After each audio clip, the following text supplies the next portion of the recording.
That's the refreshing sound of a brand new Gabbling Games episode coming right to you. Ice cold and filled with love. Why is my dog crazy? I know why he's crazy. You hear him in the background? I know why he's crazy. Is your dog crazy? If he is, he may suffer. You know what? Here's what happened. My dog suffers from when he was maybe 2, 3. He chowed down on a bunch of my daughter's ADD meds that we left sitting on a counter, and we didn't realize he could jump up there. And ever since then, he still remains the sweet dog he is with us. But when it comes to other dogs or people he thinks are breaking in or, you know, walking by 100 yards away, he loses his fucking mind. So you got to love him, but Jesus, dude, settle. Okay, listen to me now. He didn't drink the gasoline. That's right. That's a deep cut, my good friend. That's a tip of the hat to my old pappy. Listen, I want to tell you something. What you're looking at on your screen right now, if you are indeed looking, you may have seen this news story. And if you haven't, hold on to your butts, folks. This is an Oculus Quest or an Oculus Rift headset. It is created by Palmer Luckey, who is the man who received $2 billion, not all of it. But he sold his company Oculus Rift to Facebook, aka Meta, for $2 billion.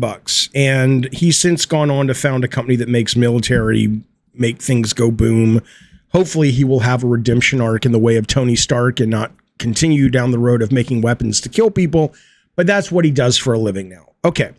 So he says, you know what I'm going to do? I'm inspired by Sword Art Online. If you haven't seen Sword Art Online, at least the first season, it's really good. And it's about this MMO in VR, and this bad guy, I don't remember if he's an AI or if he's the programmer, takes over and basically makes it so that if you take your headset off, you die.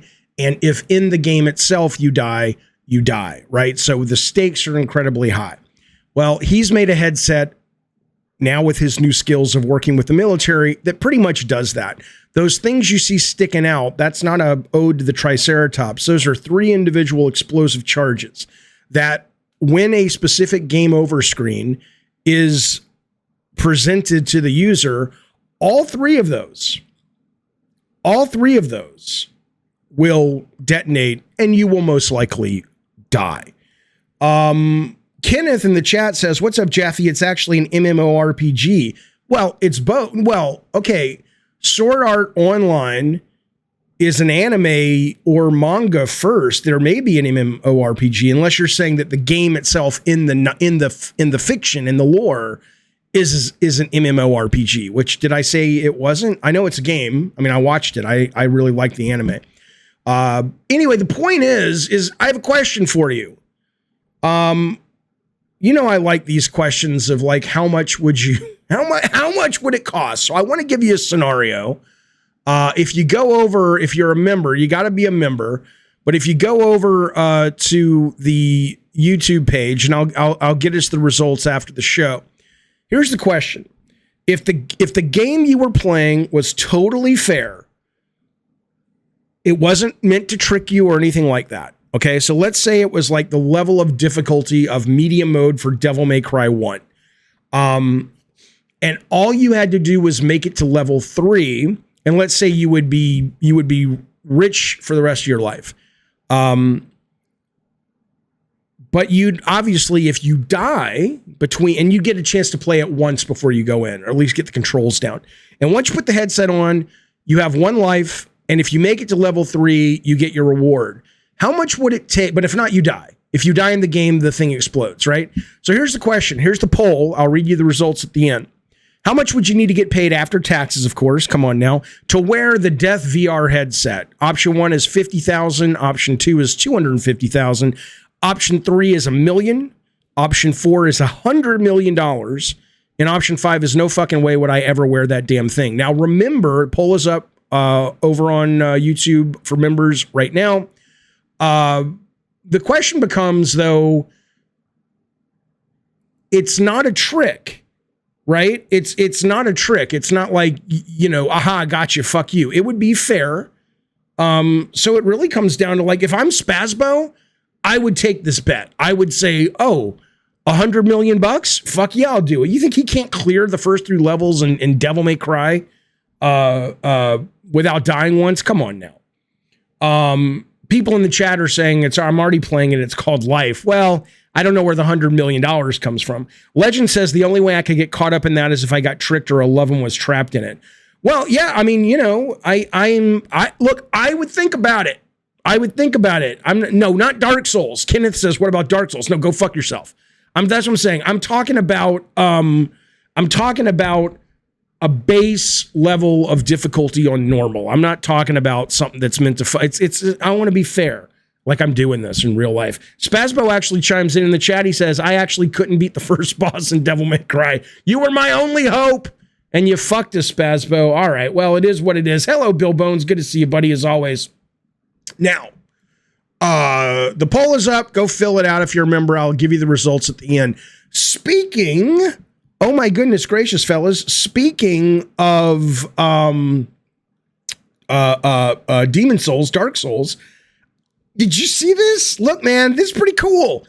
There was a pitch for a 2D Metroidvania Demon Souls. It was pitched to Bandai Namco. The guy who did pixel art on it has started to post images from it now that the NDA is up after 6 months. I don't know why they turned it down. Maybe they just weren't in the business of making 2D games at that point. But this, you know, come on, that looks pretty fucking cool. The good news, though, is this guy who did it, if you go over to his Twitter page, he's a fellow who likes to go by the name of Thomas Feichtmer, if that is his real name. He actually was an artist, not surprising, also on Blasphemous, which a lot of people say is like Demon Souls, but it is 2D Metroidvania, and it's really good. I haven't gotten very far in it, but I very much enjoyed Blasphemous, and it's free all the time on Steam and sales and Luna. So if you're into this kind of shenanigans, definitely give Blasphemous a play. But this was what it was going to be, or at least he was contributing to as an artist, was an actual Souls 2D game, which I think is pretty fucking cool. So who knows? Maybe the internet will rave about it and talk about it, and it'll actually get Bandai to wake up and say, maybe we should make this. Okay. So look, man, this news comes out today. It came out yesterday, actually. Death Stranding, but it relates to a number of things. Death Stranding has sold 10 million sales as it celebrates its 3rd birthday. This is from PC Gamer. Now, let's be clear. According to the reporting, that number covers a few different releases, it says. The original for PS4 and PC, the director's cut for PS5 and PC, and copies downloaded via PS Plus and PC Gamepass. So all of those put together, it will give you 10 million for Death Stranding, which is pretty fucking good, given that it is insanely expensive and insanely niche. 10 million is more, as far as I know, than any Metal Gear has ever sold, certainly when it was just exclusive to PlayStation. I think the Metal Gear games top out around 6-7 million at best. So that's kind of amazing that Death Stranding has touched and reached out to that many fucking people. But then it gets me wondering. It obviously gets me wondering. So Death Stranding came out on PC. Well, it's a good question first. JW says, does that put it in the greatest hits category? I don't think that Sony hasn't come out yet with a greatest hits line, have they? Maybe they're like, yeah, that's called PS Plus or something. I have no idea. I had no idea. I mean, it was a game that I enjoyed, but I just wasn't in the headspace for a game that was that sort of that kind of pace. But I did think it was obviously really, really good. But anyway, so this game comes out November 8th, 2019. Okay, and it got me thinking. So this basically its 3rd year, almost 10 million. Okay. Because we've talked a lot on this stream in the past about The Last of Us Part 2, which I'm not here to beat up on The Last of Us Part 2. I loved it. I haven't finished it. I got to Abby, and it's not that I don't like Abby, but the pacing just, it was already so long, and I'm like, oh, I can't handle this losing on my gear and shit, even though I know you get it back fast, whatever. But I loved it. So I'm not beating up on it. I'm a progressive guy. I love the story. I didn't mind what happened to Joel. But this game, Last of Us Part 2, came out a little bit later, not much, like 5 months after Death Stranding 2, 5 or 6 months after. And Neil Druckmann's on stage with Jeff Keighley a couple of like months ago, back in the last Game Awards. I think that was it, or maybe it was some other time. I think it was maybe the Summer Game Show, and said that in basically a little under 3 years, they've sold a little bit over 10 million. And that's the closest we're going to get. I mean, Sony would be lauding Last of Us 2 if it turned out that it was a big seller. I only bring it up because I know it was divisive, and I know it was it had a lot of people upset, even though I thought it was fantastic, thought it was better than the first game. And we never really got an answer on how much the leaks affected the sales. We never really got an answer on how much the sort of progressive acceptance of things like, you know, women as the stars, lesbians as the stars, Jewish people as the stars, people looking at Abby and absolutely not understanding who she is. It was a question of like, did any of that, including the leaks, dent the sales? And I'm just fascinated by it because it's one of these great games that really does, I think, reflect that genre and the medium incredibly well, and really does push the bar for that genre of video games. And yet people would push away from it because of these things that I consider silly. I'm always wondering. And this gives us a little bit of a hint that if you're Sony and you're going, wait a minute, Death Stranding is 10 million after 3 years, and our flagship title, or one of our flagships, Last of Us Part 1, one of the best-selling, best-reviewed games of all time, could only get to 10 million, a little over 10 million, with a 6-month lead. I don't know if you're happy about that if you're Sony, but who knows? I bring that up, and I also bring it up because, again, we talk also a lot on this stream about how sustainable Sony's bread and butter kind of games like Ragnarok, which obviously just came out today. I don't know what the budget is on that. I think it's very realistic to assume you're looking at north of 200 million on that. But let's take Last of Us. Let's say Last of Us Part 2 was, I don't know, 180 million bucks. That's, I don't know, but it's close. Certainly based on what Shawn Layden was saying in numbers I'm hearing, it lives in that realm. And it's about 10 million, 11, 12 million. Listen to this, though. Do you know how many copies Splatoon, which certainly costs less than $100 million to make, Splatoon 3 comes out. This is from the Nintendo earning call the other day. It comes out, and it has sold 8 million copies in the 2 months that it has been available. 8 million copies. Takes Death Stranding 3 years, takes Last of Us about 2 years and 5 months to get over 10 million. This sold 8 million in 2 months, and it probably cost about $40 to $50 million to make.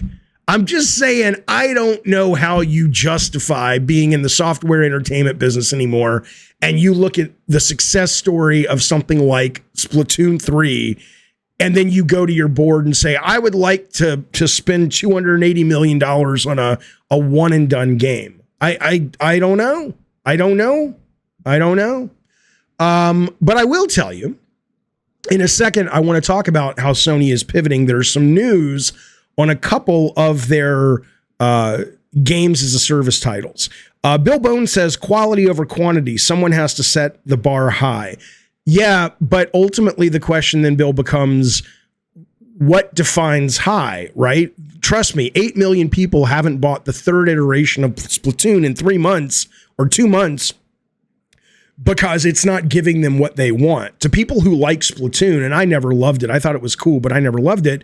The bar, it clears the bar because it's giving them exactly what they want, a great multiplayer game that they can play on their system. So they may not, and I think maybe what the money shows is that the audience may not be there in the same amount that they are for something like Last of Us Part 1, Death Stranding, God of War, only because You look at the sale, I mean, 8 million copies in 2 months. It's crazy.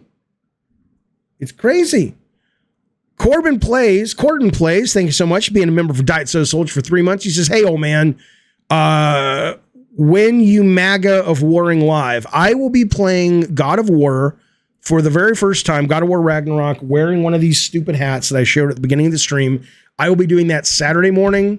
I don't know, 10 o'clock, depends on a couple of things. So I will be doing it. I will be wearing the dumb hat. And it will be happening. That will be, and I'm looking forward to it. I'm very, very excited. Not to wear the hat, of course. That's me losing a bet, but to play the game. Jeeves says it's not like Switch owners have a lot to choose from. Everyone buys the same titles. I don't know if I agree with that, man.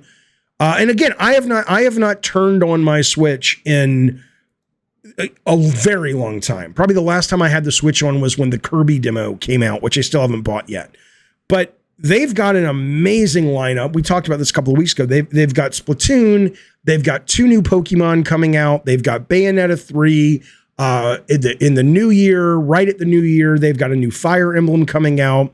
God knows why on their earnings call a couple of days ago, they were like going, oh yeah, we still don't have a date for Advance Wars. It's like, what is so hard? What is happening with Advance Wars? Advance Wars was literally, they said, ready to come out last year or 8 months ago, whenever the war in Ukraine started. And they said, it was April, I think, was supposed to come out. They said, we're going to hold it. We're going to hold it because it's disrespectful. That's weird, but fine. Okay. And now, how long are you holding it for? I don't think this fucking thing is done. I don't think it's done, but I'm looking forward to it. I want it. But yeah, I want to tell you what Sony's doing though, because there's some games as service news for the Sony games specifically, and it's actually kind of look, man, love games as service, hate them. Jim Ryan's going hard. When you hear these 2 titles we're going to talk about, it's not like my little, spitball being shot at the fucking Death Star with calling our cars to draw to death. These are big gambles. Okay. Before I tell you that, holy shit, there is boxing and wrestling and money. Corden plays. Thank you for that. I don't know what currency it is. It doesn't matter. It's the thought and the ducats that count. He says, God bless you, Jaffe. Thanks for the games and the online entertainment. Sir, you are very welcome. Thank you for being a member of our little wacky club. I appreciate it, buddy. Junior says, I love Splatoon. I bought multiple copies to play with my kids and have a Nintendo Online family membership. Both Sony and Microsoft need to get on family memberships. I think Gamepass is announced a family membership, haven't they? I think that was news a couple of weeks back. Speaking of memberships, before we get into the games as a service data that I want to share with you, I want to tell you a couple things. I want to tell you, I hate to say it because it's so cliche, but if you like the show, subscribe to it, turn the notifications on so if you want to watch it, you don't miss it. Like it, all the good shenanigans and shit you hear all the time. But even more than that, consider a membership to Gabbin' and Games. We have 3 tiers right now. They'll get you various little not ducats, but prizes for your ducats and things and access and blah, blah, blah. Let me just give you a couple of, what do they call it? Let me dangle a carrot. If you dangled a carrot in front of me, have you seen how much I weigh? If you dangled a carrot in front of me, I go, you need me to get up and get the carrot? What do you want me to do with it once? Is there a rabbit that's starving? Because that's not for me. You dangle popcorn and Twix and a ticket to like a big blockbuster movie, then it's a carrot. But the point is, let me dangle some membership carrots right in front of you. Boom. Oh my God. I'll get that in just a second. Thank you for that. Ravno says dip the carrot in cheese. That'll do it. Yeah, you want to do it, dangle a goddamn cockadoodie Olive Garden breadstick basket in front of me. That'll do it. We're doing game night sometime this week. It could be tonight even. I don't know. It depends how much energy I have after this show. But sometime this week, we are going to be there. We are in prime season for multiplayer. We got Call of Duty Modern Warfare 2, which is awesome in multiplayer. Halo Infinite just dropped the winter update yesterday. I played a little bit of it. Awesome. I have still not played RE Verse. I hear that's great from Spazbo. We'll be playing that. So all in one night, members only. Everybody can watch if they want. I don't know. But if you want to play with us, you got to be a member. Call of Duty Modern Warfare 2, Halo Infinite, RE-verse. That's number one. The number two thing. Okay, so John Flattery says it gets stale in 5 minutes. Are you saying that Splatoon gets stale, or RE-verse gets stale, or the Olive Garden breadsticks get stale? Is what I'm asking. Oh, he says the breadsticks. Well, yeah, but how long does it take to eat the goddamn things? How long does it take to eat the goddamn things? So we're doing game night, though. Also, we have Pot and Popcorn coming up very, very soon. Maybe this weekend. Again, we're going to be doing in the next 12 days. We will have another game night and another Pot and Popcorn. Members are the ones that can come to Pot and Popcorn only, and also Cult of Calypso members and higher are the ones that get to vote on the movies. The movies will drop tomorrow in terms of my suggestions and suggestions from the chat on the Discord. And right now we've got Barbarian up there and we've got Batman Ninja up there. There will be 10 movies that Cult of Calypso and above will vote on. That will also hit you up with some membership stuff. So, okay, let's talk about Sony and their games as a service title. Couple of them. You have to have heard this, and if not, I'm happy to bring you the news because it's pretty interesting. We know that what Naughty Dog was calling factions, Last of Us Online, whatever the fuck it is, Last of Us multiplayer. Well, in the news, the Fortnite Battle Pass designer Anders Howard of the, I think that's the Cincinnati Howards, has joined Naughty Dog to take a leading role. This is from Games Radar in designing monetization strategies for the company ahead of the Last of Us launch, Last of Us multiplayer game. Now, listen to this guy's pedigree. He worked at Epic. He helped form the core of the Battle Pass progression strategy for Fortnite, which is now the de facto way a lot of Western specifically, although everywhere, but in the West, that seemed to crack the nut. Nobody wants to pay for power, but people will pay for battle passes. Will they? You goddamn right. I just dropped $14 happily 2 nights ago to get the Wakanda Marvel Snap Battle Pass, and I didn't even think twice about it. It's a great system, but I don't need it to compete. So he pioneered that when he was at Epic. He worked on 12 seasons of content with that system, and then he went on to do Battle Pass on Rocket League and Fall Guys. So if you're going to go, it's like hiring an assassin. No, it's like, hey, you know what? Yeah, fuck it. It's an assassin. That's where we started with. Stick with me. You want to hire an assassin. And it's like you go back in time and you get Mike Tyson in his prime and say, you go beat the shit. This is a terrible analogy. The point is, he's a rarefied air, the best Top Gun of this.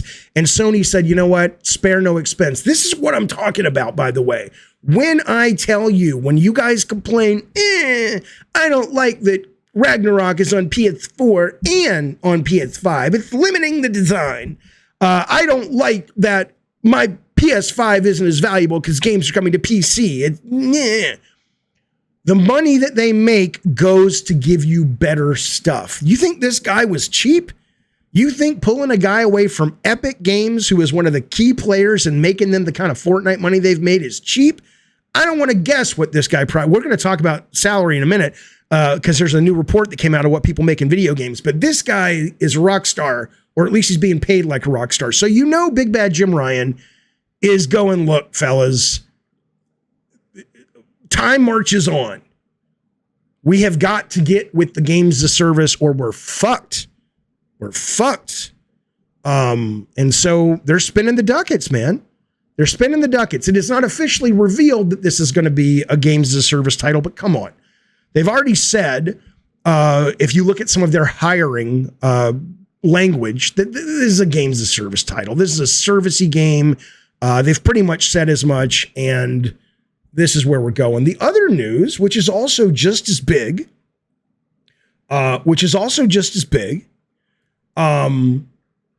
is Sony is now partnering with NCSoft to make Horizon, Forbidden West, Zero Dawn, Call of the Mountain, all that shit.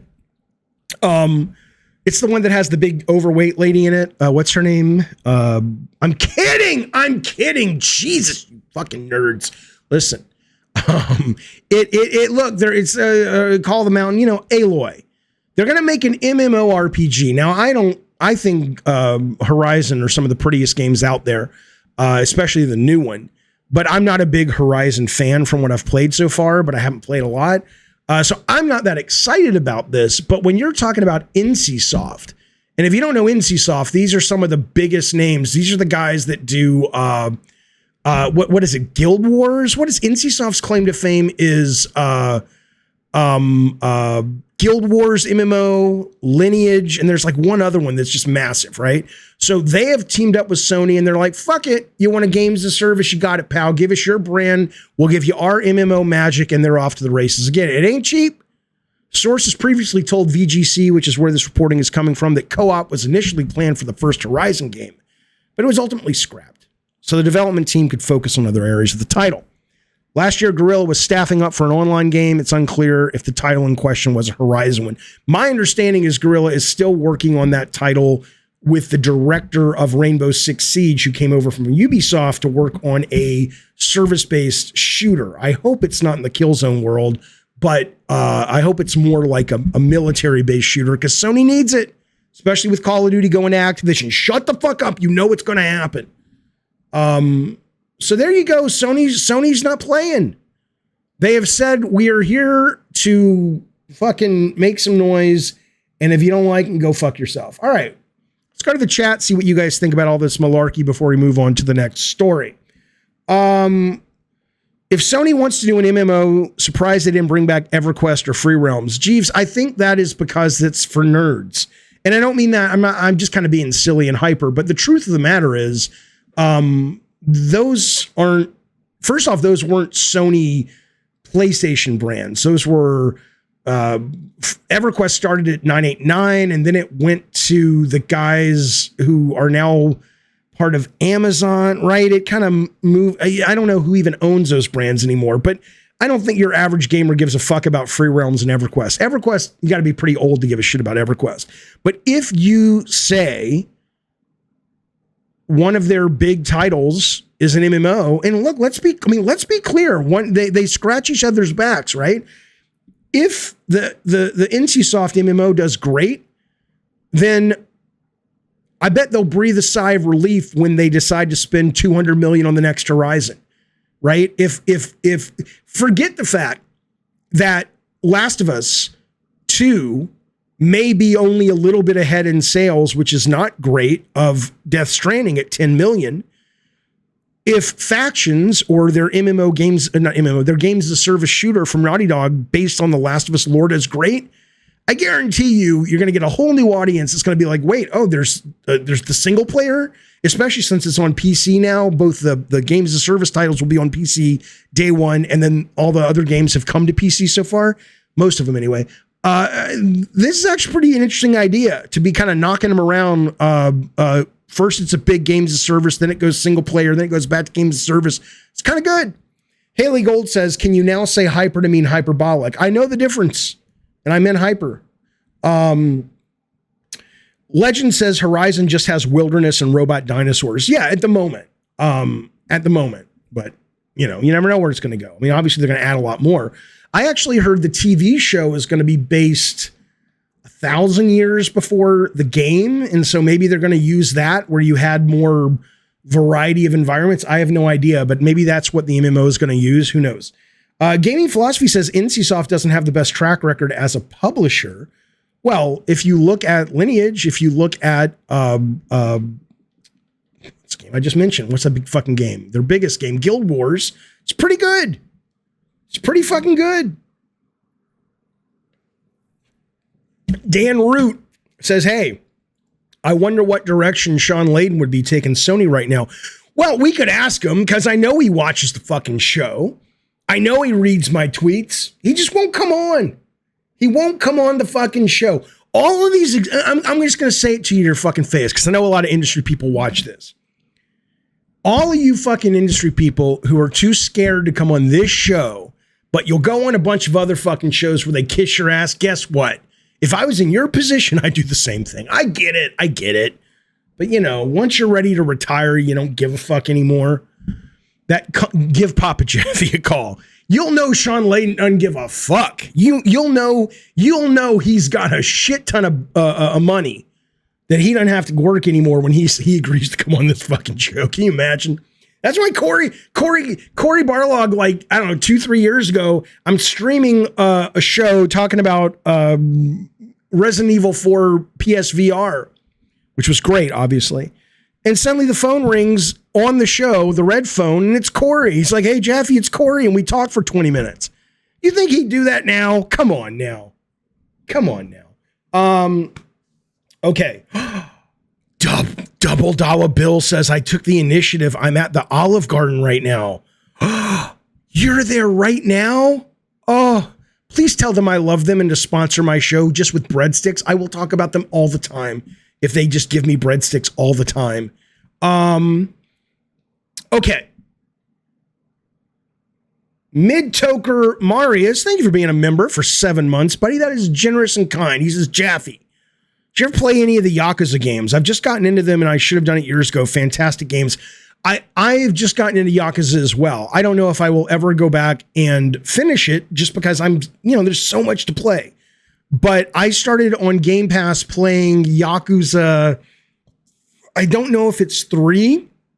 It's the one where the 3 crime bosses, it starts with you beating up this guy and then your buddy comes up and he's like, you need to dress better. You need to be more like a Yakuza. And then one of the bosses murders somebody or has somebody murdered and they frame him. I think that's 3. And I dig it. It's really, really good, but I don't know if I'm ever going to finish it just because there's just too much to fucking play, but I'm with you. That's 0, Yakuza 0. Okay. Gotcha. Good stuff. Now listen, speaking of good stuff, I still like Game Pass more than PlayStation Plus for the obvious reasons, but PlayStation Plus game catalog for November, it's not bad. You got nothing brand new coming. It's not like what's happening over at Game Pass, but then again, most people have a PlayStation 5 in November are going to be playing God of War. But here's what they're dropping.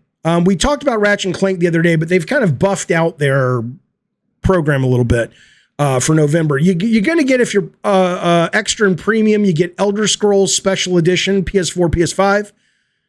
Tom Clancy's Rainbow Six Siege, which at this point, the only thing more expensive than a copy of this is like, the sex worker who works down by the 7-Eleven.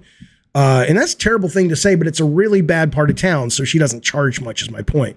But she's very nice. Her name's Wendy, and she knows all kinds of trivia about the Padres. The point is, though, Rainbow Six Siege is on there as well. Kingdom Hearts HD 1.5, 2.5 Remix, the stupidest titles in the world, not the games, but the titles, is on there for this month.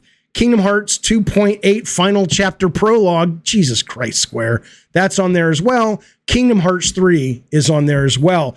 Kingdom Hearts Melody of Memory is on there. Oddworld Soulstorm is on there. Enhanced Edition, The Division 2 from Clancy, Tom Clancy's Ghost Recon Breakpoint, the much missed and underrated game Chorus, PS4, PS5, which is an open world spaceship shooter. It's very cool. That is on there. Highly recommended. One of the best games ever made is on there. What Remains of Edith Finch, The Gardens Between, also Earth Defense Force World Brothers and Earth Defense Force Iron Rain is on there. And then all the Ratchet games. So it's a good month. It's an absolute good month for PS Plus.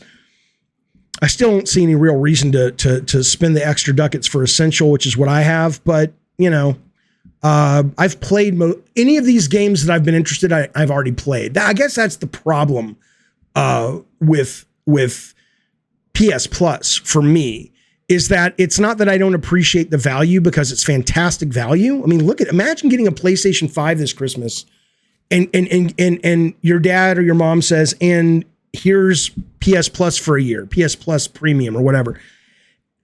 My God, you would just be like a kid in a candy store. All the shit you get, it's insane.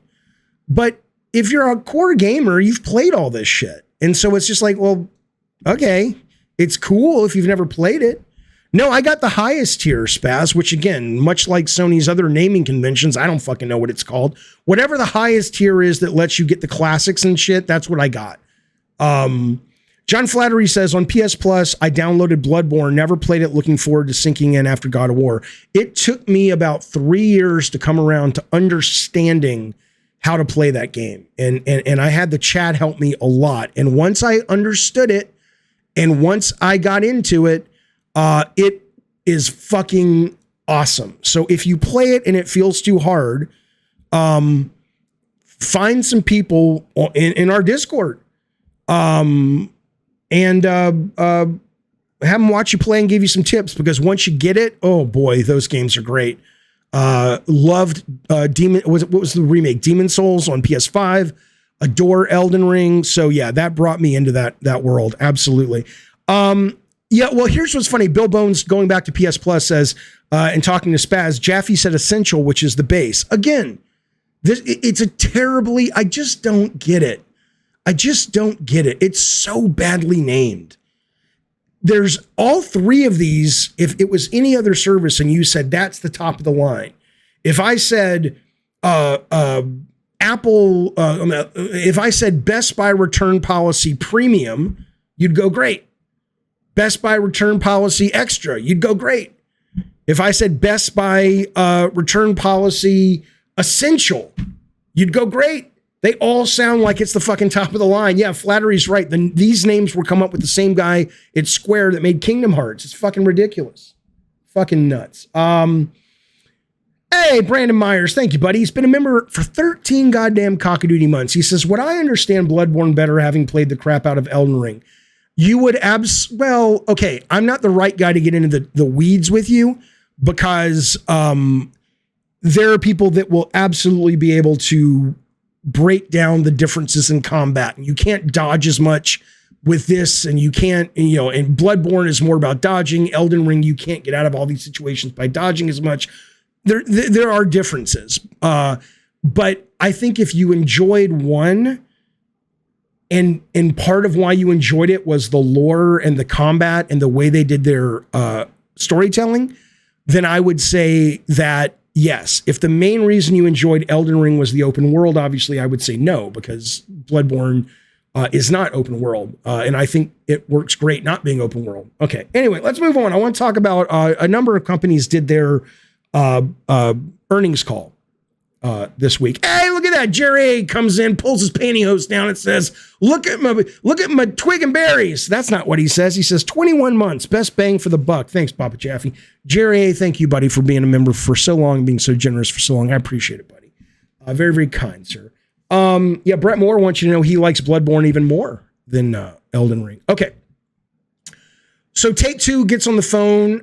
Strass Zelnick says, hey, here's how we're doing, folks. He had three little nuggets that I want to share. The first one is he's talking about, he basically says, day and date launches on subscription services are a lost opportunity for publishers, meaning don't do it. I know it's worded a little weird, but what he's saying is, I'll just say his main quote. He says, I think the secondary skepticism was whether or not it made sense to offer frontline titles day and date with subscription. I don't think that ever made sense. I still don't think it makes sense. I believe it's not becoming obvious that it's just a lost opportunity for the publisher. So I don't want to speak to my friend Phil, meaning Spencer, but our views remain unchanged. There probably is a subscription business that makes sense. It's a catalog business. It's probably best to aim at the very avid consumers, because those are the consumers who are interested in playing catalog titles and playing a bunch of different games in a given month. But I don't think it's a mass market service that supplants the interactive entertainment business as we all know it. I don't think there's any evidence to the contrary.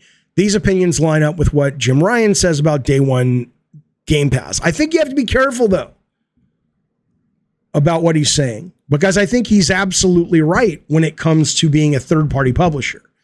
If you're a third-party publisher, unless they roll a Brinks truck up to your office, it makes no sense to not get multiple bites at the financial apple. Of course, you would sell it and then drop the price and sell it again, and then eventually come to subservices. But if you own the subservice, of course you're going to want day and date. And if you got the money to do it like Microsoft does, if, as I've said many times, if Microsoft can get get their shit together and actually start dropping the Call of Duties, the Bethesda titles, the first party Microsoft titles at a regular cadence, I agree with Michael Pachter when he literally to his face told Jim Ryan that Game Pass will eat your lunch. But right now, no. But maybe soon. Maybe soon. He also talked about GTA. Somebody was asking him, some Weisenheimer on the call. He says, well, I'm an investment banker, and why do you guys take so long to make your games? Why do your games take so long to come out, y'all so-and-so? And here's what Zelnick said. He didn't back down. He stood up, puffed out his chest. If you haven't seen Stress Zelnick, the guy's a workout fucking monster. He's in fucking like Men's Health and shit. I'm like, how do you have the time? It doesn't matter. The point is, he says, look, y'all so-and-so, we definitely have very high quality expectations and demands. And that's reflected in the fact that we're performing across the board, meaning they're selling a lot of goodies. This company is a hit factory. We're the Motown of video. He didn't say that. I added the Motown part, but he did say this company is a hit factory.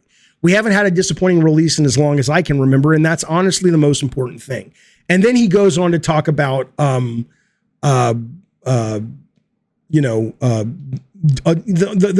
cliche but correct, a delayed title is only delayed for so long, but a shit title will always be a shit title. Ravenous says Game Pass is losing subs though. So is PS Plus all tiers. Again, what I'm saying is if Game Pass comes out and they are doing what they're saying they're going to do, and it starts losing or continues to lose subscribers, then I would say, wow, I was so incredibly wrong. I still love Game Pass, but I guess even with all the stuff they're promising coming to fruition, I'm in the minority. I don't have a problem being wrong. I it's just what I think. But to judge Game Pass now, and of course they're losing subscribers. Every service goes through this. Netflix goes through it. HBO Max would go through it. I mean, it's about their content. Okay. Last thing he said, which I did think my response to this is it's about goddamn time. Grand Theft Auto 5 momentum slows. Take-Two adjusts financial forecast. Now, again, this is a game that has sold over 170 million copies. They're fine. They're going to be okay. No one's going to turn off their power for Christmas. But this time last year, they sold 5 million copies between then and the previous November. This year, it's finally dropped to around 1 million units. Around 1 million units. So I guess the other takeaway from that call was that it's kind of starting to slow just a little bit. But hey, good. That means they'll not rush, but it means they'll, all full steam ahead to get going on the new one. Carl, thank you, buddy. He's been a member for 17 months. He sends me a picture of my good friend Sweet Tooth. Good friend Sweet Tooth. John Flattery says we only sold 1 million of our PS3. What did you make on PS3, John Flattery? What was your game that sold 1 million? I have not had 1 million seller since God of War. Is that right? No. I mean, I guess when you include a lot of things, you could maybe put the new Twisted Metal in there, but I mean, barely. And that's probably doubtful.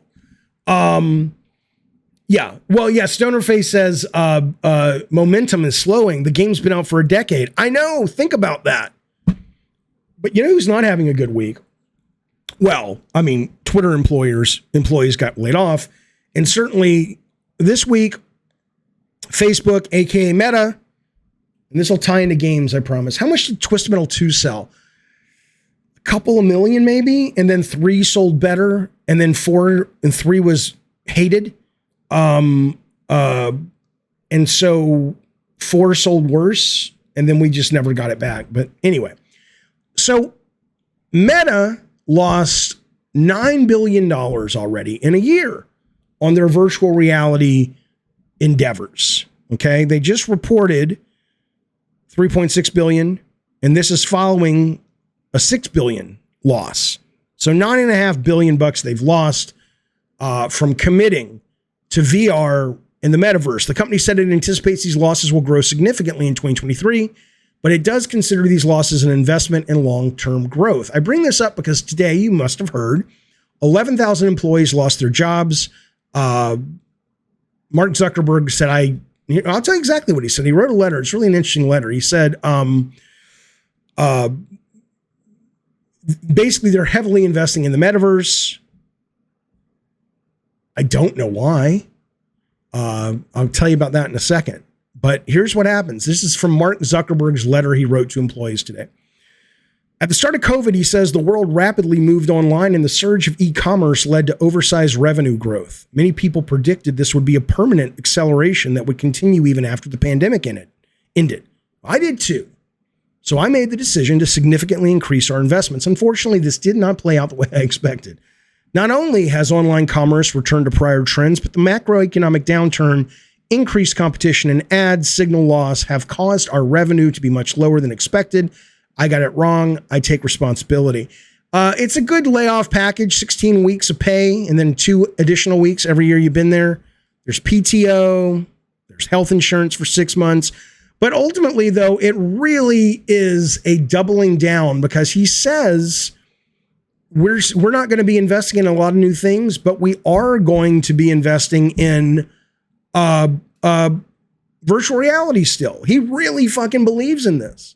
Even though there's been all this reporting, there was a report last week, I think on New York Times, was basically saying even the people who work for him, like, don't use it and they don't care for it. There was a memo from Metaverse's VP of Metaverse, and this is what he wrote. This was in that New York Times, I believe, or The Verge. For many of us, we don't spend that much time in Horizon, which is their big MMO world. I've been in it. It's boring. And our dog fooding dashboards, I don't know what that is, show this pretty clearly. Why is that? Why don't we love the product we've built so much that we use it all the time? The simple truth is, if we don't love it, how can we expect our users to love it?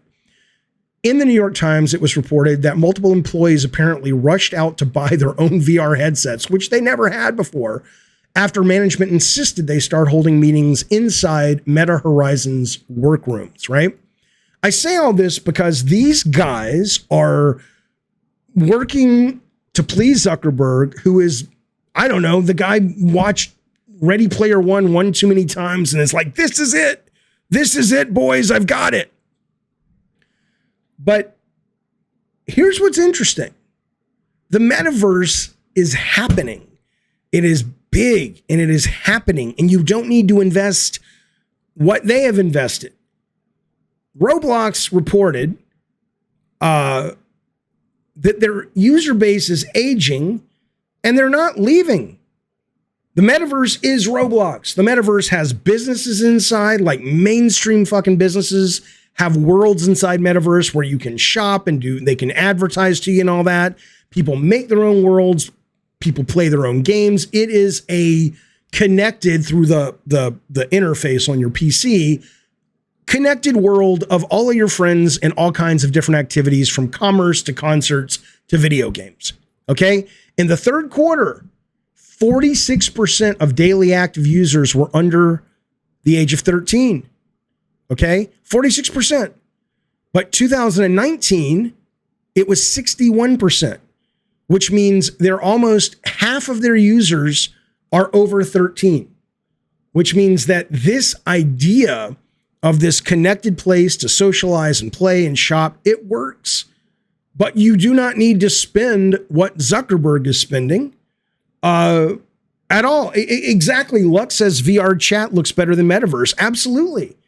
VR chat is constantly full when we go in there. There's always people in there. But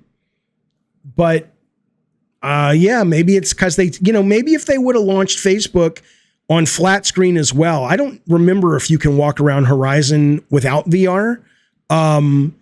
But it's definitely weird that they're not looking at something like Roblox and going, why don't we do that? Why don't we not take baby steps? It's a cash cow over at Roblox, but why don't we, let's build one piece at a time. One fucking piece at a time. I don't know.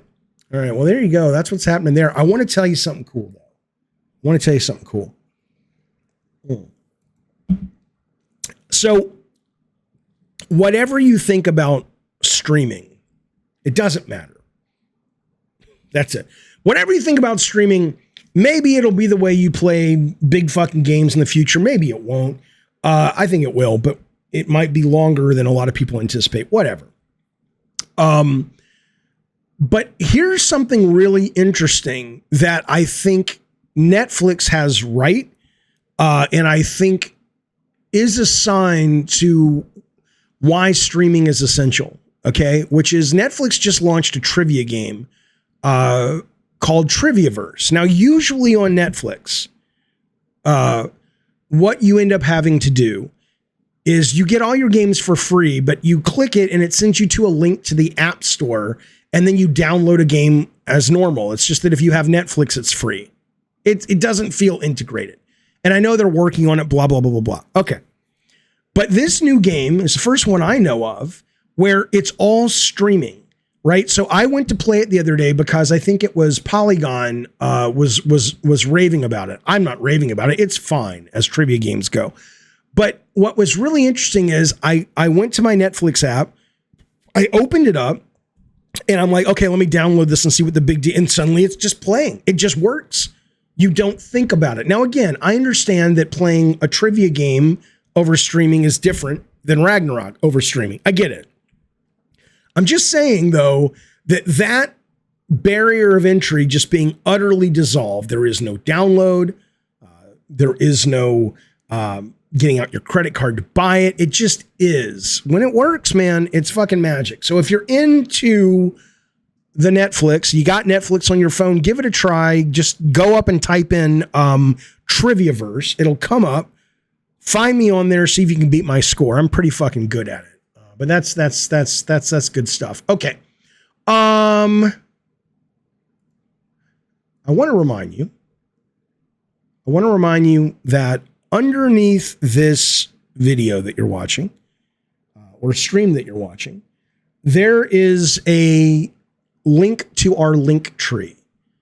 I highly beg you to go to the link tree at some point in the next week and check out our wonderful sponsors. I'm not going to do an ad for you. I'm going to let you know they're all there. It's my own little metaverse. It's the Gabbin' Games metaverse. Go to the link tree. Check out Alex Plox, who does the music for the opening of the show. Check out Day One Patch Kids and get your kids who love video games some cool Christmas swag. Check out the latest podcast. Me and Jeff Ross of Days Gone just competed. It just went up live today. They sponsor the goddamn Cockadoodie show. Check them all out over there and show them where the horse bit you. I would appreciate it. Okay, let's talk God of War. Let me clear the palate.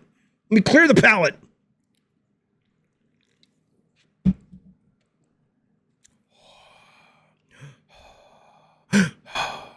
God of War. Okay.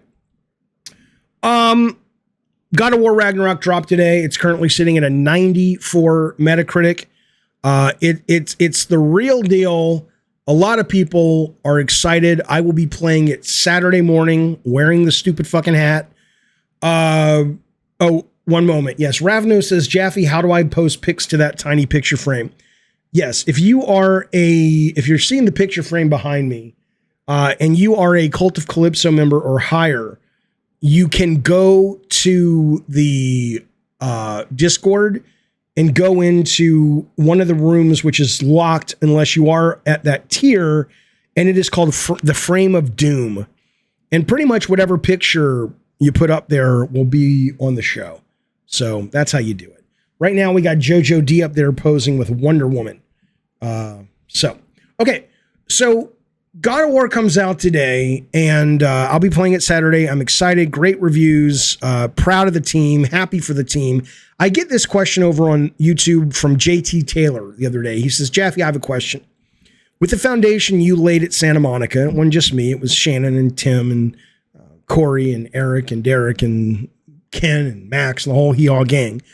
Do you still keep up and talk to people who work there? I just love the legacy you left and was hoping you guys stayed friends in the end. This will roll into God of War, of course. But I would say, I still talk and I consider myself very good friends with about 3 of them. The others I'm acquaintances with, I don't have any issues with 99% of them, but I don't live where they live. I don't work in that business anymore. I was never very social in that business. I don't network and stuff, but no, I still have a great deal of pride in that studio. Not just because I worked on it, but because I know those people. And like, I look at Eric Williams, there was a great picture, which I used as our thumbnail on the show today, where Eric and Corey, they have this tradition where they have these little placards look like little tiles. And every time, and everybody's got a face who works there is up there. But every time they ship a game, going back, I think to like Twisted Metal Black is probably their first one. It might be one earlier. And then Kinetica and on, they put it up, they put the tile up there. And it was really so cool to see Corey, but certainly Eric, who I've known since the very first one, leading the charge to a game that people love and love and love. So I feel a sense of pride. I feel a sense of just real happiness for those guys and gals who put everything into it. But no, I do not have any real connection with most of those people over there. Now, I will tell you though, here's what's interesting. I go online today and I see this. Now, people ask me all the time, and I understand why sorry, I was reading that. I understand why people would say if you aren't living the life of the person you're talking about, you just don't know, right? You don't know. Come on, that was a great performance. Anyway, by Sweet Tooth, not me. But I understand why people would look at me and say, Jaffe, are you salty? Is today hard for you? This, that, and the other. I have never felt that way. I have never, ever felt that way. What I did feel, though, when I saw this that I'm about to show you was weird. I didn't feel like, oh, I wish I could be part of that. But I did feel that I know inside me, the 10-year-old kid that had visions of affecting pop culture in such a big way. I know that kid would be going, oh, I wish I could have been involved in that. But I personally don't. I don't want to work on it. I don't want to do it. I'm happy looking at a game right now. We're doing something else, like a horror game. Maybe that'll happen. Maybe it won't. But when I saw this, it definitely made me go, or the 10-year-old inside me go, holy cow, that would have been cool. This is whoa. This is the line for God of War Ragnarok. These guys are in Mumbai, and this is the line people waiting to get in to buy the game. And this has been repeated, as far as I can tell, all various places all over the globe. Certainly I've seen images in America. I've seen images in other countries where this is kind of a common occurrence the last couple of days, which is everyone is showing up and they want this fucking game. And so I did see this and I was like, oh man, the kid in me that wanted to be, Steffi says I can smell this video. The kid in me that wanted to be Steven Spielberg so bad and really have big hits like that. I was just like, oh man, that would have been cool. But then when I really think about it, I'm just like, yeah, but I'd have to do the work. I'd have to do the work to have oh no, God, no, never again. But anyway, so that would be, I did enjoy seeing that. That was really, really cool. Doug says, I didn't think midnight releases were still a thing. Well, I guess somebody is saying the internet may not be very good there. So maybe digital sales aren't all that in Mumbai, but I've seen it all over. If you just go to Twitter and you Google God of War Ragnarok lines, you'll see numerous pictures and photos and videos people have taken from their launches where there are packed stores, people wanting to grab a copy of this thing, which is really exciting. How long is God of War? Interesting article. And I hope I'll finish it, even if I love it.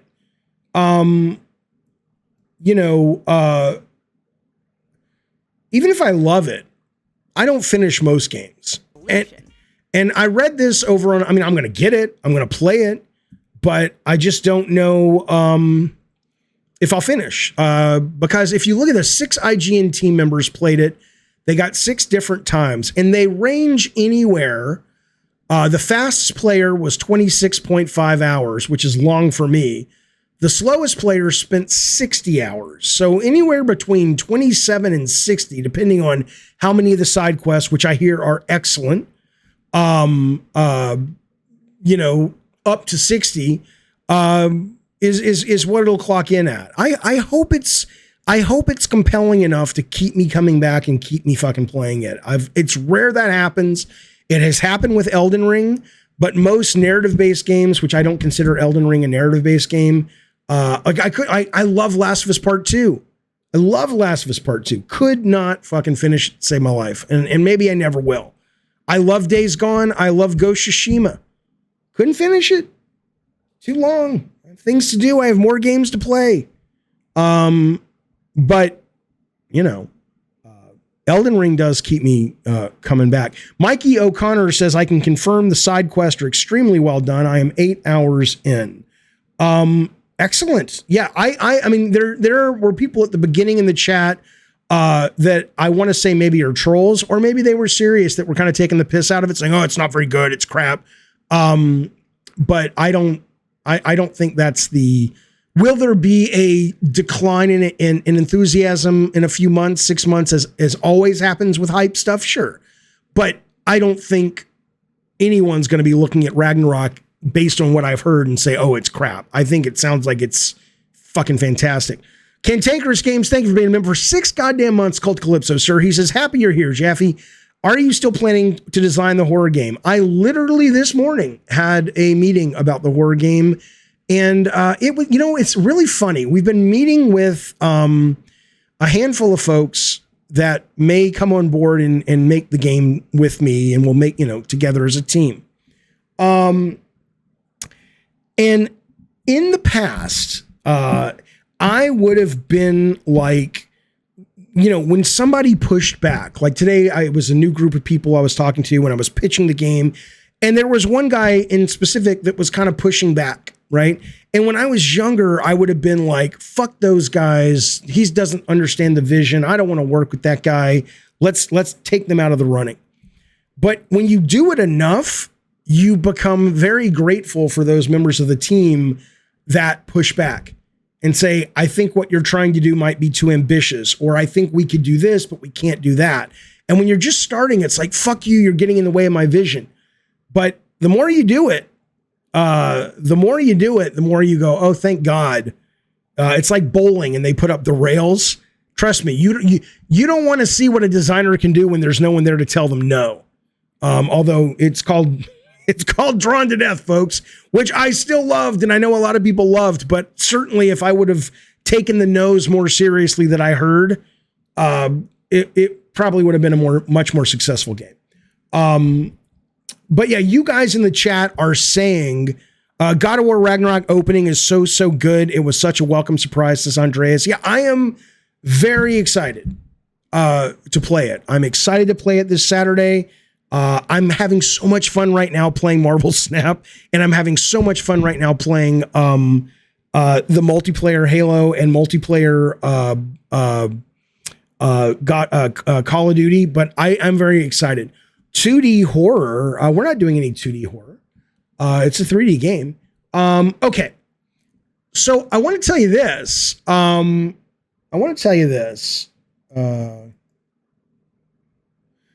Okay, Kaiden says God of War opening alone, meaning Ragnarok, is enough to make easy people give it Game of the Year votes. That's awesome. That's awesome. So coming up after the break, we're about to take our break. We're going to talk about how much money you can expect. There was a law that was passed in New York that said pretty much every job in New York, they have to say how much you make. And that includes video games. And there are some big fucking companies in New York City, in New York in general, where they make games. And we're going to find out what these people make at companies like Epic and Rockstar. If you want to get in the business, stick around and get a sense of how much you can make, at least in one of the most expensive cities on the planet. We'll talk a little bit about another bit of proof why Game Awards are horseshit. And it's not me this time. It's someone else that I want to read you a quote, and you're just going to be like, I hope you'll be like me at this point and go, these things are so stupid. They're fun to watch. They're fun to kind of shit on. But you can't take them too serious. And then we're going to talk a little bit about the new announcements of Call of Duty, which sound great, by the way, the multiplayer, Warzone, and changes coming, Warzone 2.0, and changes coming to Modern Warfare 2 already.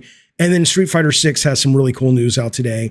And then we're going to look at the poll and see how many of you guys would basically kill yourselves, or at least risk killing yourself, to play in Palmer Luckey's Death VR headset. But first, But first, wait, Kaiden says that was not a compliment. He says, God of War opening alone is enough to make easy people give it Game of the Year votes. That was not a compliment. It sounds like a compliment. Master Luke, thank you for the super chat, buddy. I appreciate it. He says, just making sure you saw this. He wanted me to see this comment. Your OG God of War game changed lives. I started drawing because of you and now gift drawings to others to make them happy. I so appreciate that, man. Thank you for that nice comment. Super chat, your membership, your wonderful art you've shared with me and gifted to me, which I adore. Yeah, man, I get it. I get it, man. I absolutely get how that happens. And the longer I live, the more I see, intentional or not, the pay it forward aspect working in entertainment. And just how much people rely on it. It's just, you know what it is? Entertainment is like a hug. Entertainment you love. I'm an optimist. I love life. I'm grateful I get to be alive at this point in time. I'm a mostly happy guy. But I also, the older I get, the more I understand that life is also very cruel and very hard for so many people and incredibly unfair. And the idea of having been involved and hopefully continuing to be involved in some kind of output that gives people a little relief from that and a little joy and a little inspiration, whether it is a stream or a video game that everyone loved or a video game that only some people loved. Most things you put out there that have your heart and soul in them do find an audience enough that you can go, you did some good in the world. So I sure do appreciate that. Thank you, sir. You guys want to know what my salary was? My salary, listen, real quick. When I started as a tester, I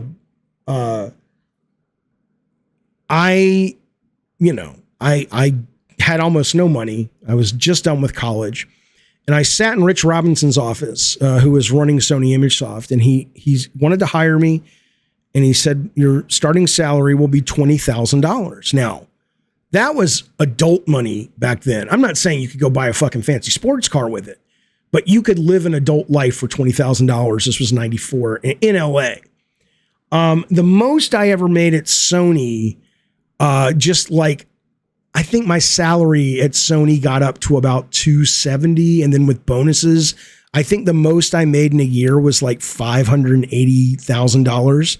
Like right at the height of God of War and like when those games were coming out. Obviously, you know, if my ex hadn't invested the money well, I'd still be, you know, working at other jobs. But yeah, Sony was always great about salary, about benefits, about bonuses. I don't know what it's like now because there's so many more people on the team. You know, the God of War team split the bonus pool between like 40 people. Now it's like what, 200, 180. I don't know if, you know, I don't know what it means to get a bonus anymore off a game like God of War, but if we see Eric Williams driving around a Ferrari, maybe we'll know it's good. It's good stuff. Yeah, it's in crypto. That's right. That's right. Okay. So listen, if you are, let me move this over here really quickly so you guys can see this.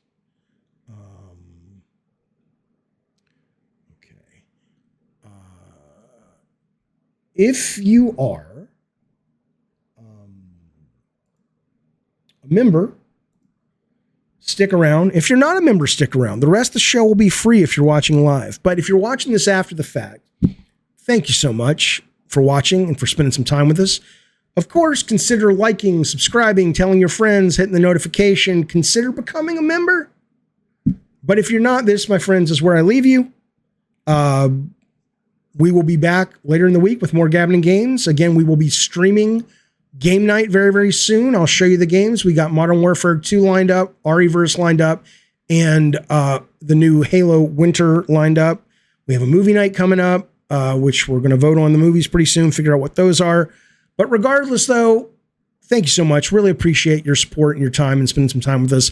We're going to take like an 8-minute break. I'm going to put some videos on in the background, and then we'll get back to it.